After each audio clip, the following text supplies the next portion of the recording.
Assalamualaikum warahmatullahi wabarakatuh. Alhamdulillahi wahda, wassalatu wassalamu ala rasulillah. Sahabat Khairi Channel rahimakumullah. Ghazwatu Badr al-Kubra.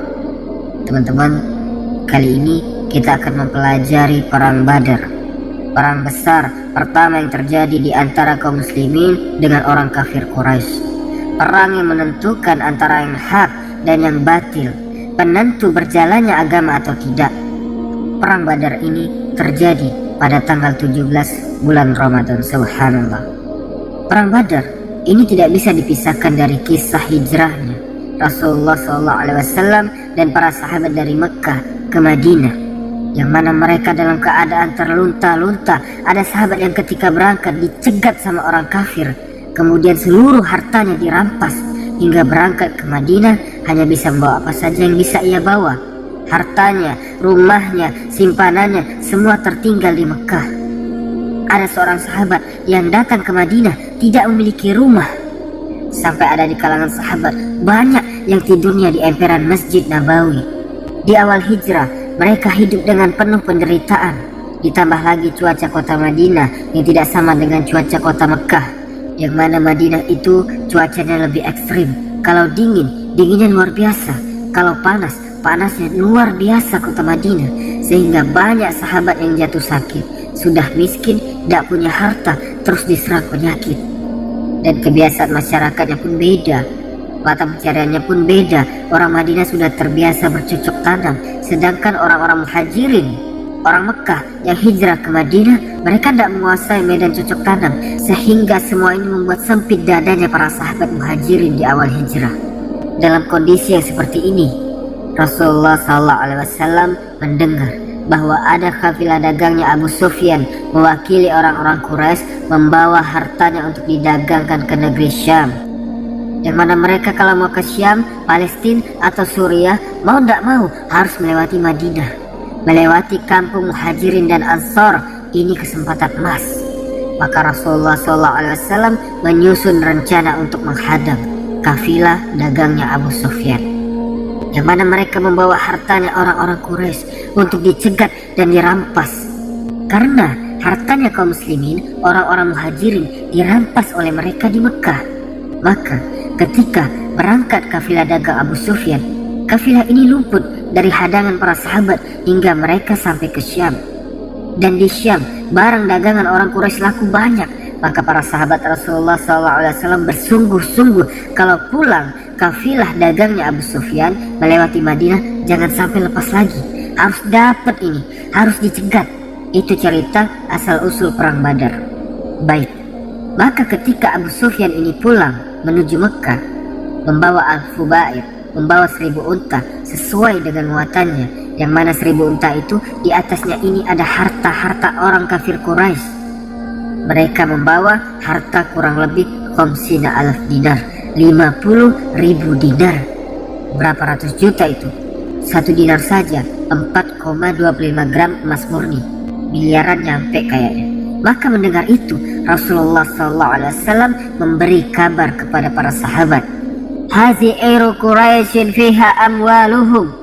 Inilah kafilah dagangnya kafir Quraisy yang akan melalui Madinah membawa harta mereka. Maka keluarlah kalian wahai para sahabat, semoga Allah menjadikan itu harta rampasan perang bagi kalian. Mengingat harta-hartanya kaum muslimin dirampas di Mekah, dan Rasulullah SAW tidak mewajibkan para sahabat untuk ikut keluar menghadang kafilah dagang kafir Quraisy. Tidak wajib ikut, siapa yang mau saja silahkan. Dan pada waktu itu Abu Sufyan cuma membawa kafilah dagang arba'una rajulan, cuma 40 orang saja. Karena jumlah kafilah dagang ini sedikit dan niatnya bukan mau perang, cuma mau menghadang kafilah dagang saja, maka Rasulullah tidak mewajibkan kepada sahabat yang mau ikut, ayo kita keluar. Dan saat itu Rasulullah keluar bersama sahabat, yang mana jumlah mereka kurang lebih 300 sekian belas orang.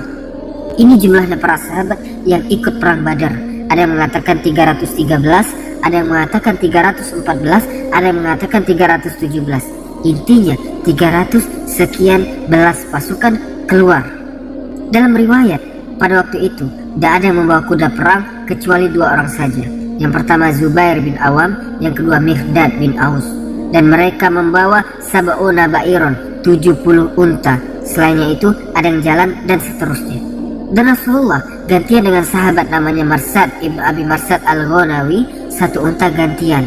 Rasulullah SAW menunjuk Ibnu Ummi Maktum, seorang sahabat yang buta, untuk memimpin sholat di Mekah. Dan ketika Rasulullah berangkat, Rasulullah menyuruh seorang sahabat Nabi namanya Lubabah ibn Munzir untuk memimpin kota Madinah sementara. Komandan umum, panglima perang umum diserahkan kepada Mus'ab ibn Umair. Mus'ab bin Umair ini duta pertama Islam. Dia adalah sahabat Nabi yang diutus ke Madinah. Sebelum Madinah ini banyak orang-orang Ansor yang masuk Islam. Beliau yang babat alas sehingga orang Ansor banyak masuk Islam. Jasa beliau sangat besar. Kemudian yang Muhajirin, panji perang diserahkan ke Ali bin Abi Thalib. Orang Ansor, benderanya diberikan kepada Sa'ad bin Mu'ad, berangkat kaum muslimin. Ketika 300 sekian kaum muslimin ini berangkat, maka ini terdengar oleh Abu Sufyan. Abu Sufyan mendengar berita bahwa Rasulullah SAW dan sahabat hendak menghadang kafilah dagangnya. Apa yang dilakukan oleh Abu Sufyan? Abu Sufyan langsung menyewa seseorang. Orang ini namanya Domdom bin Amr al-Ghifari. Domdom bin Amr al-Ghifari ini terkenal seorang penunggang kuda yang cepat. Maka Abu Sufyan mengupah dia, tolong engkau segera pergi ke Mekah. Sampaikan kepada para pembesar Quraisy bahwa harta-harta mereka terancam. Mereka ahli dunia, pecinta dunia. Ahli dunia itu kan paling sedih kalau hartanya hilang. Maka dibawa surat ini, dan ketika Domdom bin Amr sampai di Mekah, dia menyeru ke seluruh pemimpin Mekah. Wahai para penduduk Mekah Quraisy, sesungguhnya harta kalian yang dibawa oleh Abu Sufyan terancam untuk dihadang oleh Muhammad SAW dan para pengikutnya. Oh, langsung Abu Jahal mengumpulkan pasukannya. Karena ini bahaya katanya. Karena Madinah ini jalur utama perdagangan kita. Kalau tidak kena sekarang, kena besok. Kalau misalkan sekarang ini selamat, mau tidak mau besok, lusa, tahun depan kita juga melewati tempat itu. Benar-benar bahaya ini. Maka harus kita segerakan perang, kata Abu Jahal. Maka Abu Jahal mengumpulkan pasukan besar ketika menerima laporan dari Domdom bin Amr bahwa hartanya orang Quraisy dihadang oleh Rasulullah dan para sahabat. Maka mereka mengumpulkan pasukan sejumlah 1.300 tentara berangkat menuju Badar. Maka Rasulullah SAW dan pasukan segera menuju Badar. Sedangkan Abu Sufyan yang sudah tahu ini, maka Abu Sufyan langsung lari ke barat ke arah pantai Laut Merah. Terus Abu Sufyan lari ke barat menelusuri sampai ke selatan, sampai akhirnya pulang ke Mekah. Ketika lolos, maka Abu Sufyan kirim surat lagi kepada orang kafir Quraisy menjelaskan bahwa kami sudah lolos, artinya ngasih informasi bahwa sudah lolos dari peperangan itu. Ketika mendengar bahwa Abu Sufyan sudah lolos dari hadangan Rasulullah dan para sahabat, maka Abu Jahal dikasih masukan sama pembesar Quraisy lainnya. Sudah, kita pulang saja, ngapain kita perang? Kan sudah selesai, harta kita tidak jadi diambil, aman.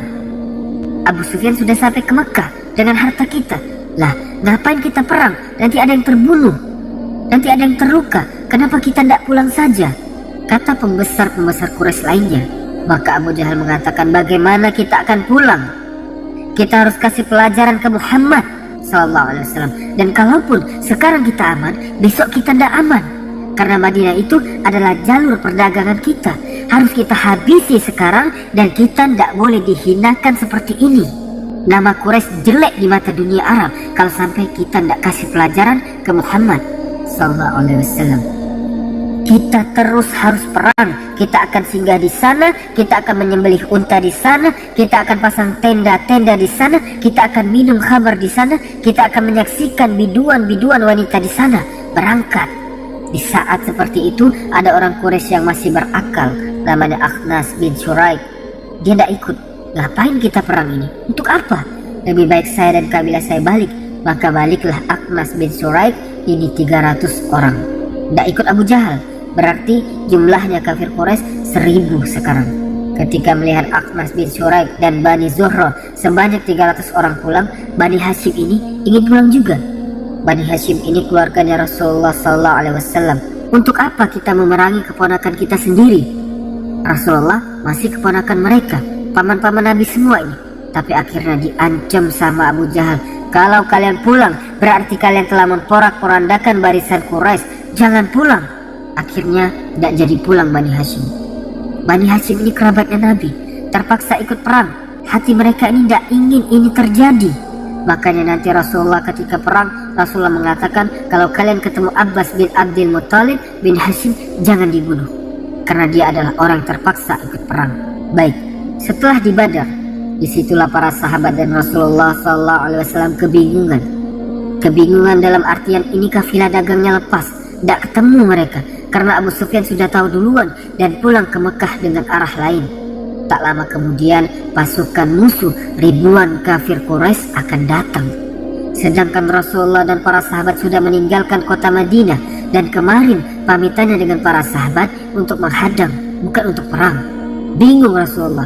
Maka Rasulullah mengumpulkan sahabat 314 ini, diantaranya Muhajirin dan Ansor, karena Badar ini sudah di luar kota Madinah. Sedangkan perjanjian ketika Rasulullah hijrah dari Mekah ke Madinah, di antara butir-butir perjanjiannya adalah orang Ansor wajib membela orang Muhajirin ketika ada di Madinah. Paham ya? Sedangkan Badar ini sudah berada di luar Madinah.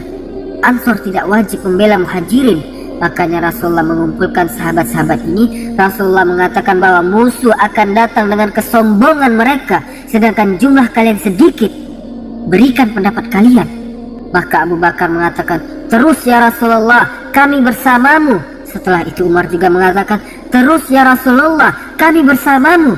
Rasulullah senang dengan ucapannya Abu Bakar, senang dengan ucapannya Umar. Dan yang ketiga adalah Miqdad. Miqdad berkata, ya Rasulullah, wallahi lanaqulu lakum kama qalat Banu Israili Musa. Demi Allah ya Rasulullah, kami tidak akan berkata kepadamu seperti perkataannya Bani Israel kepada Musa ketika Musa mengajak perang. Bani Israel mengatakan, izhab anta wa rabbuka faqatila inna hahuna qaidun. Kami tidak berkata seperti Bani Israel berkata kepada Musa, pergilah engkau wahai Musa, izhab, pergilah engkau dan Tuhanmu, kami di sini menunggu kedatanganmu membawa kemenangan. Kami tidak berkata seperti itu ya Rasulullah, akan tetapi kami berkata kepadamu, izhab anta wa rabbuka faqatila innama akuma mukatilu. Berangkatlah ya Rasulullah, engkau dan Tuhanmu, dan kami tidak ada satupun yang tertinggal dari Rasulullah. Rasulullah senang, tapi senangnya tidak seberapa. Mengapa? Karena yang ngomong ini sahabat Muhajirin semua. Kalau Muhajirin mah tidak usah disuruh, pasti ikut Nabi. Mereka setia kepada Nabi. Masalahnya ini Rasulullah butuh orang Ansor, karena di antara 314 pasukan ini sebagiannya adalah orang-orang Ansor. Jadi Rasulullah mengatakan lagi, berikan pendapat kalian wahai sahabat-sahabatku. Bingung sahabat, pendapat apa? Abu Bakar sudah ngomong, Umar sudah ngomong, Miqdad sudah ngomong yang luar biasa kayak gitu. Kok Rasulullah masih minta pendapat terus? Akhirnya satu orang Ansor yang cerdas, paham, namanya Sa'ad bin Mu'adz. Ia berkata, ya Rasulullah, kok seakan-akan Anda ini ingin kami, ingin orang-orang Ansor yang ngomong aja. Itu yang aku tunggu-tunggu dari tadi, kata Rasulullah. Maka Sa'ad bin Mu'adz mengatakan, wallahi ya Rasulullah, sesungguhnya kami beriman kepada engkau ya Rasulullah. Engkau membawa mukjizat dan kami menyaksikannya. Demi Allah ya Rasulullah, berjihadlah, tidak ada satupun orang kami yang tertinggal dalam perang ini. Ambil harta kami orang Ansor sesuka hatimu ya Rasulullah. Harta kami yang engkau bawa lebih kami cintai daripada harta kami yang engkau tinggalkan untuk kami. Pergilah ya Rasulullah, kami bersama Anda. Wallahi, sekiranya di hadapan engkau ada lautan dan engkau menyeberanginya ya Rasulullah, tidak satupun orang Ansor tertinggal. Kecintaan sahabat Ansor kepada Rasulullah. Jadi yang ikut perang Badar sebagian Muhajirin dan sebagian orang Ansor. Baik, tapi Rasulullah belum tahu jumlah musuh 3 kali lipat dari jumlah kaum muslimin. Para sahabat juga belum tahu, maka berangkat. Rasulullah berangkat bersama Abu Bakar, berdua saja mencari informasi. Para sahabat yang lain ada di suatu tempat. Di perjalanan Rasulullah dan Abu Bakar ketemu sama orang tua, orang Arab. Ditanya oleh Rasulullah, apa yang engkau dengar tentang orang Quraisy dan Muhammad? Padahal yang nanya Nabi Muhammad sendiri. Maka orang tua ini mengatakan, aku akan memberitahukan kepadamu, asalkan engkau kasih tahu kalian berdua ini siapa, dari mana. Kata Rasulullah, kami akan mengabarkan kepada anda dari mana kami, kalau anda mengabarkan kepada kami berita ini. Dijelaskan oleh orang tua ini, saya mendengar bahwa pasukannya Muhammad dengan 300 orang datang dari Madinah akan menuju ke Badar. Dan saya juga mendengar bahwa pasukan dari Mekah juga datang. Sekarang mereka ada di suatu tempat. Dikasih kabar oleh orang tua ini. Di sini Rasulullah sudah punya gambaran bahwa orang-orang kafir Quraisy benar-benar sudah berangkat dari Mekah ke Badar untuk perang. Tapi Rasulullah masih belum tahu jumlahnya berapa. Akhirnya Rasulullah mengutus 3 orang. Ali bin Abi Thalib, anak pamannya Rasulullah, kemudian Zubair bin Awam, anak bibinya Rasulullah, dan Sa'ad bin Abi Waqqas. 3 orang sahabat ini disuruh mendatangi dari dekat untuk mengetahui jumlah mereka dan seterusnya. Berangkatlah 3 orang ini. Sampai di sana, di sekitar mata air Badar, ketemu 2 orang budak sedang mengambil air. Ditangkap sama 3 sahabat ini. Ditanya, siapa kamu? Maka 2 orang ini mengatakan, saya ini budak-budaknya orang Quraisy. Maka dipukuli oleh ketiga sahabat ini. Ayo ngaku kamu ini budaknya Abu Sufyan kan? Maksudnya sahabat bahwa Abu Sufyan dan kafilah dagangnya masih ada di sekitar Badar. Tetap mereka bilang, enggak, saya budak Quraisy, bukan budak Abu Sufyan. Dipukuli terus sama sahabat. Karena dipukul terus, akhirnya budak ini bilang, iya saya budaknya Abu Sufyan. Langsung dibawa ke Rasulullah. Ya Rasulullah, ini budaknya Abu Sufyan. Kata Rasulullah, kalian bertiga ini gimana? Orang bicara jujur, kalian pukuli. Ketika dia bicara dusta, kalian lepas. Paham maksudnya ya? Berarti mereka ini emang benar budak Quraisy. Dipukul terus sama sahabat, jadi bohong mereka. Akhirnya ditanya sama Nabi, Akhbironi an Quraisy, kabarkan kepadaku wahai 2 budak, bagaimana Quraisy sekarang. Diceritakan mereka sedang berada di balik bukit ini. Ditanya sama Nabi berapa jumlah mereka, ma'iddatuhum, dan bagaimana perlengkapan mereka. 2 orang budak ini mengatakan, la nadri, kami tidak tahu, kami ini cuma budak, hanya melayani saja, tidak tahu jumlah, tidak ngerti strategi, kami cuma budak suruhan saja. Rasulullah ini cerdas. Rasulullah bertanya, setiap harinya berapa unta yang disembelih? Kata budak ini, setiap harinya itu yang disembelih adalah 9 unta, kadang 10 unta. Akhirnya Rasulullah ngomong sama sahabat, kemungkinan jumlah mereka kalau tidak 900 berarti 1000 pasukan. Akhirnya Rasulullah pun sudah mendapat informasi. Kemudian 1000 orang ini di dalamnya ada pembesar-pembesar Quraisy, saya sebutkan nama-namanya. Ada Utbah bin Rabi'ah, ada Saibah bin Rabi'ah, berarti ini saudara. Ada Abu al-Bakhturi, terus di situ ada Hakim ibn Hizam, ada Naufal bin Khuwailid, ada Haris bin Amir, juga di situ ada Abu Jahal. Di situ ada Umayyah bin Khalaf. Umayyah bin Khalaf itu majikannya Bilal yang dulu menyiksa Bilal.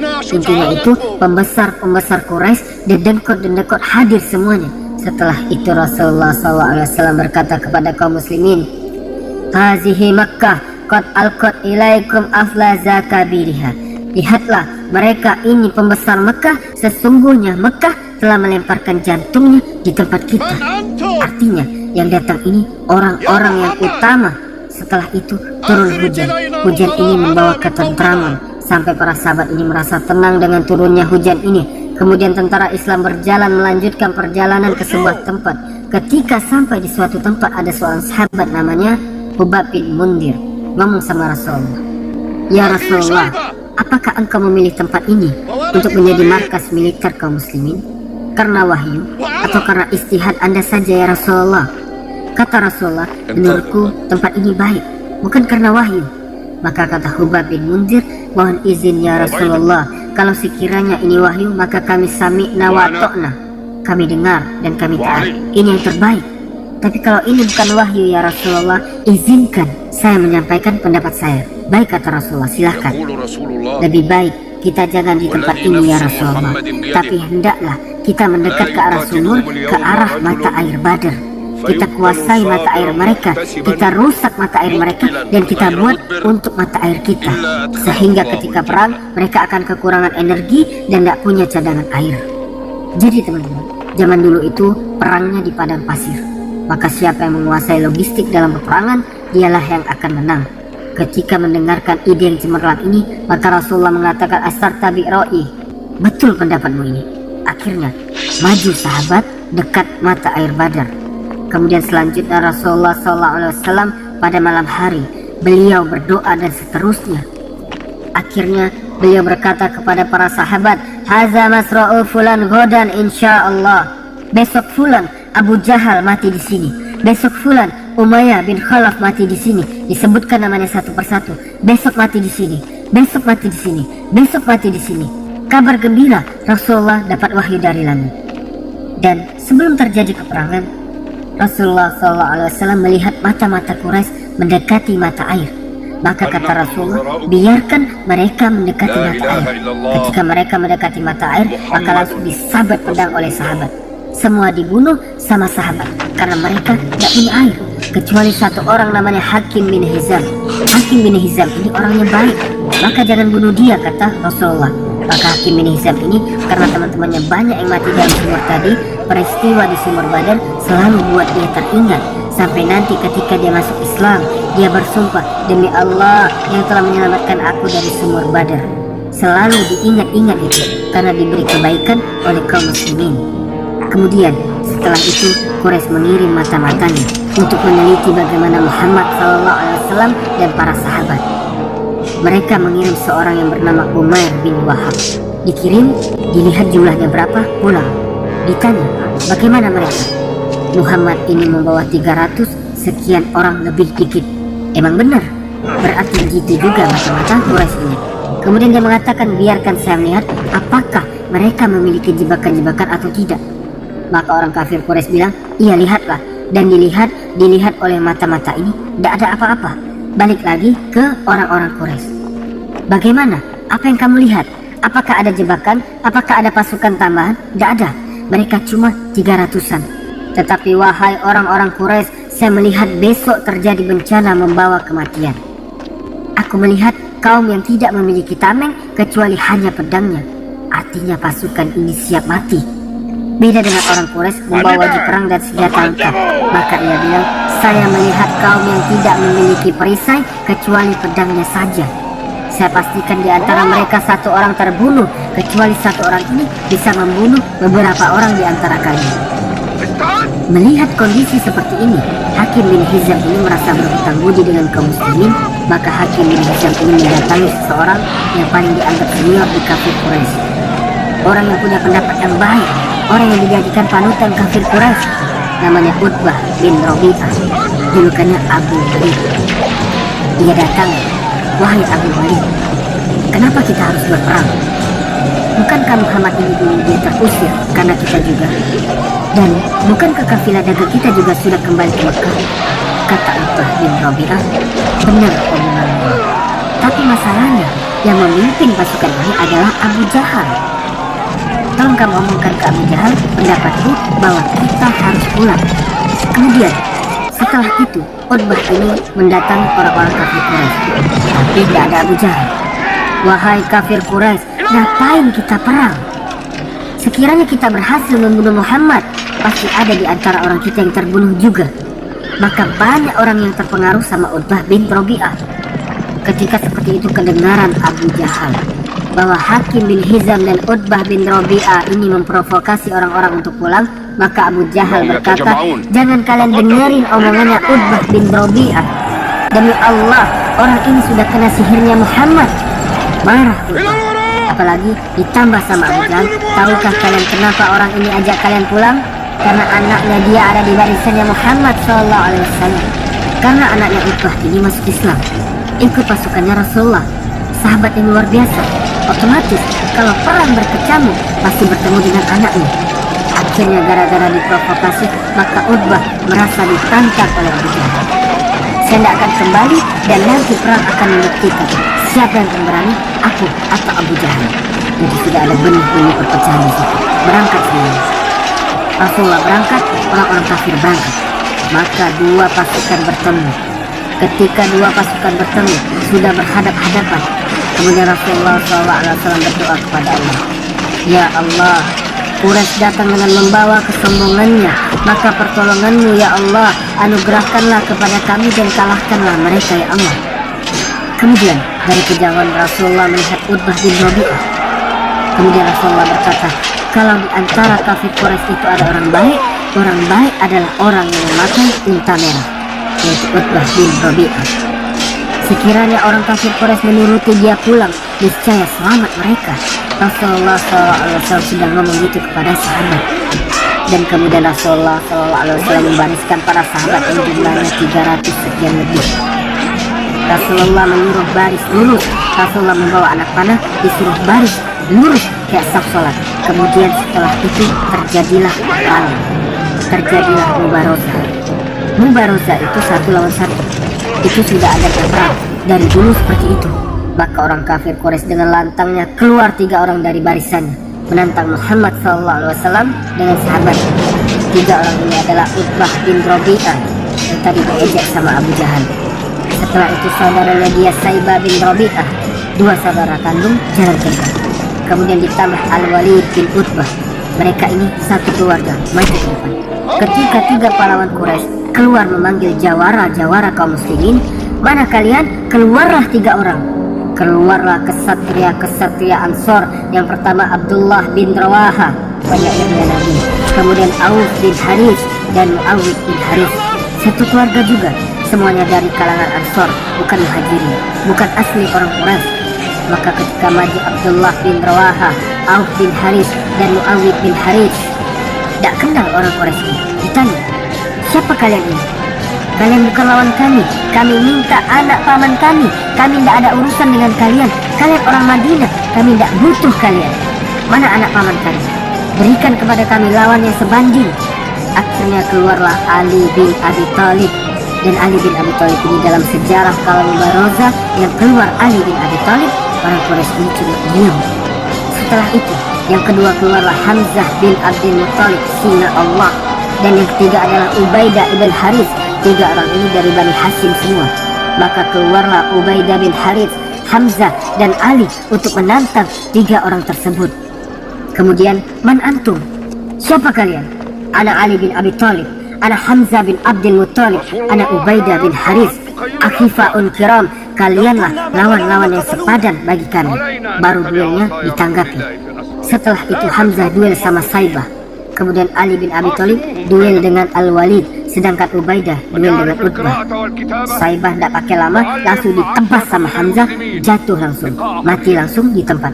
Sama, Ali juga tidak butuh waktu lama, menebas Al-Walid, tidak pakai lama, dua-duanya mati, tinggal satu, Ubaidah melawan Utbah.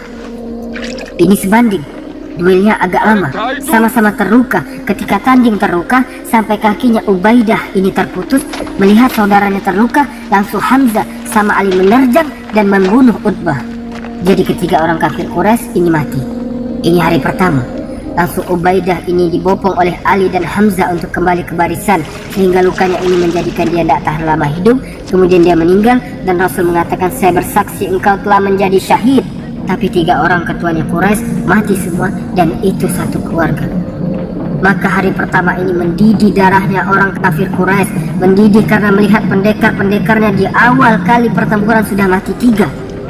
Dari situlah Abu Jahal menggerakkan pasukannya dan terjadilah peperangan. Malam harinya, sebelum peperangan ini, Rasulullah cemas, khawatir. Manusiawi teman-teman, Rasul juga manusia, bukanlah malaikat. Takut kalah, di mana pasukan Quraisy 3 kali lipat dari pasukan kaum muslimin. Rasulullah SAW berdoa di bawah pohon dengan doa yang begitu Rasulullah SAW merengek-rengek di hadapan Allah. Allahumma anjis bima wa atani. Ya Allah, tunaikan janjimu kepadaku ya Allah. Ya Allah, janjimu ya Allah.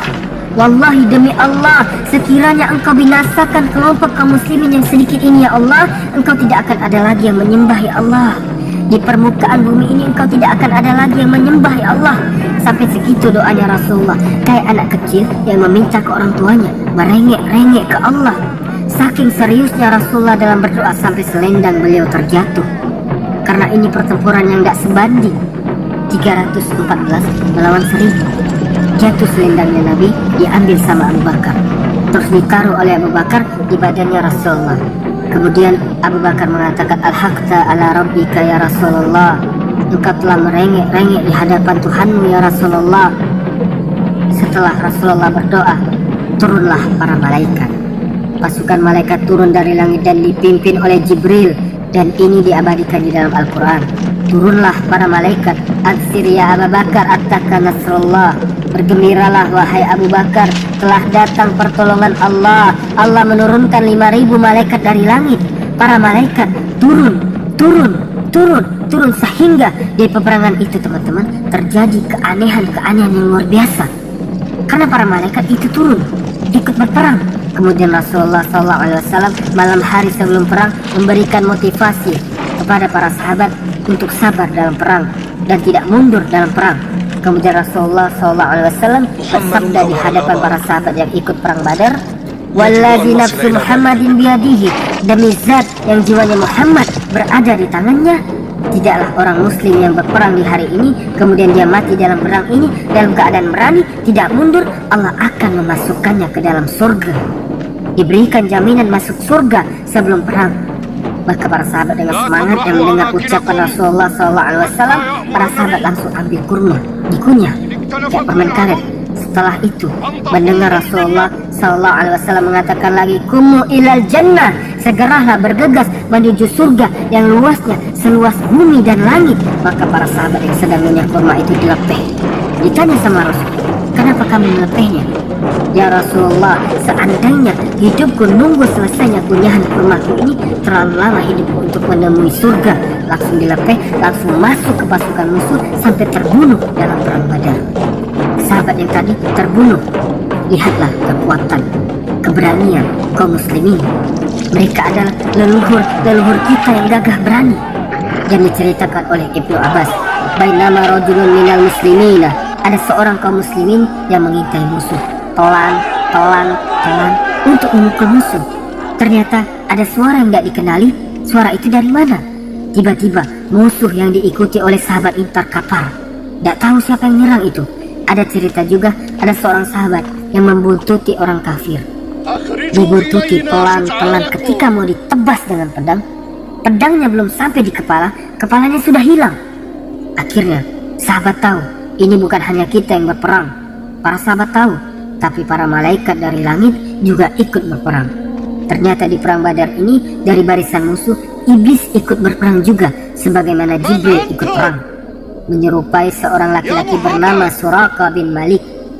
Suraka bin Malik ini ketika melihat malaikat Jibril datang bersama pasukannya, lari dia terbirik-birik. Dicegat sama pembesar-pembesar Quraisy. "Loh, mau kemana? Kemarin kamu yang pidato yang ngajakin kita perang. Sekarang kenapa engkau lari?" Maka iblis mengatakan, "Inni aroma la taraun." Aku melihat apa yang tidak kalian lihat. Terus dia lari ke arah barat dan menceburkan dirinya ke Laut Merah. Iblis tersebut, mereka tidak paham bahwa di belakang pasukan Rasul ada 5.000 malaikat dipimpin oleh Jibril menggunakan kuda putih. Dan ini dilihat oleh orang-orang kafir. Cuma mereka tidak tahu itu para malaikat, dan tidak dilihat oleh orang-orang yang beriman. Jadi yang melihat ini hanya orang kafir saja. Orang beriman tidak tahu. Dan sahabat baru mau sabet pedangnya ke musuh, kepala musuh sudah melayang duluan. Baik, dan juga ada 2 anak kecil yang ikut perang dalam perang ini, yang masih kecil usianya. Anak kecil ini berkata kepada Abdurrahman bin Auf, "Ya Amir, wahai paman, tunjukkan kepadaku mana sih yang namanya Abu Jahal yang katanya selalu menghina Rasulullah SAW." 2 anak ini adalah dari orang Ansor. Maka ketika Abdurrahman bin Auf melihat Abu Jahal, maka dia berkata kepada kedua anak tadi, "Wahai keponakanku, kalau kalian ingin melihat Abu Jahal, itulah orangnya." Ditunjuk. Maka 2 anak ini menyelinap dan memukulkan pedangnya, dan tergeletaklah Abu Jahal. Setelah itu datang ke Rasulullah, "Saya berhasil membunuh Abu Jahal." Yang satunya bilang, "Bukan dia ya Rasulullah, tapi saya." Kata Rasulullah, "Mana pedangnya? Apakah kalian sudah mengusap darahnya Abu Jahal?" "Belum Rasulullah." Dilihat Rasulullah, 2 pedang itu sama-sama ada darahnya. Kata Rasulullah, "Kalian berdualah membunuh Abu Jahal." Tapi sebenarnya belum mati Abu Jahal. Yang membunuhnya Abdullah bin Mas'ud. Ketika perang itu semakin reda, mereka terpukul mundur. Abdullah bin Mas'ud ini ketemu dengan Abu Jahal yang sudah tergeletak. Maka Abdullah bin Mas'ud meletakkan kakinya di lehernya Abu Jahal. Siapa yang melindungimu? Kaget Abu Jahal. Ru'atul Ghanam, bukankah engkau dulu pengembala kambing di kota Mekah? Sekarang kau berani menginjakkan kakimu di aku? Kata Abdullah bin Mas'ud, tidak ada yang melindungimu sekarang. Lalu disabetkan pedangnya oleh Abdullah bin Mas'ud dan akhirnya tewas Abu Jahal. Perang usai, banyak mayat-mayat pembesar Quraisy yang bergelimpangan di Badar tersebut. Ketika itu 70 menjadi tawanan dan 70 mati. Dari kalangan orang-orang kaum muslimin tidak banyak, kurang dari 10 orang saja meninggal dunia yang syahid. Tapi dari kalangan orang-orang Quraisy meninggal 70 dan 70 menjadi tawanan. Selebihnya mereka lari tunggang langgang ke Mekah. Bahkan mereka tak sanggup membawa pulang mayat-mayat pembesar Quraisy. Akhirnya menanglah kaum muslimin pada perang Badar. 314 muslimin mengalahkan 1000 pasukan kafir Quraisy. Ketika mayit-mayitnya orang kafir Quraisy dimasukkan ke sumur itu, maka Rasulullah SAW mendatangi mereka. Datang Rasulullah kepada mereka pada mayat-mayat ini. Apa yang dikatakan Rasulullah? Gimana? Apakah engkau dapati kepada kalian janji Allah itu benar? Apakah engkau temui janji Allah kepada kalian benar? Ini Rasulullah ngomong sama mayit. Abu Bakar ngelihat bingung. Kok Rasulullah ngomong sama mayit? Katanya Abu Bakar, ya Rasulullah, apakah engkau berbicara dengan mayit? Ngapain ngajak ngomong mayat? Kata Rasulullah, engkau tidak lebih mendengar daripada saya. Maksudnya Rasulullah ini tahu, menantang Rasulullah. Gimana janjinya Allah sama kalian? Benar bahwasanya kalian sekarang diazab sama Allah. Orang kafir kalau mati langsung diazab sama Allah Subhanahu wa ta'ala. Dan Nabi Muhammad ini tahu mereka semua ini lagi diazab sama Allah. Nabi Muhammad mendengar suara azabnya mereka semua. Kata Rasulullah, sungguh aku temui janji Allah kepadaku benar. Maksudnya menang perang Badar. Setelah itu kaum muslimin pulang dengan penuh kegembiraan. Dan setelah itu kaum muslimin tersebar beritanya di seluruh seantero Arab. Muhammad dan para sahabat telah berhasil mengalahkan Quraisy. Quraisy itu lambang dikdayanya Arab, intinya Arab ya Quraisy ini. Ketika mendengar kelompok yang kecil Muhammad SAW yang kemarin diusir, 314 pasukan Muhammad ini mengalahkan 1000 orang, berita ini tersebar di seluruh penjuru Arab, sehingga secara perpolitikan kaum muslimin di atas angin. Dan orang kafir Quraisy sangat malu. Mereka pulang kehilangan nyawa, kehilangan harta, kehilangan anak, kehilangan keponakan. Maka mereka dendam. Dendam inilah yang kemudian akan melahirkan perang Uhud. Insya Allah kita bahas selanjutnya pada peperangan Uhud. Insya Allah. Semoga video ini bermanfaat dan menambah keimanan kita. Subhanakallahumma wa bihamdika asyhadu an la ilaha illa anta astaghfiruka wa atubu ilaik. Assalamualaikum warahmatullahi wabarakatuh. استعدوا لمواجهتهم.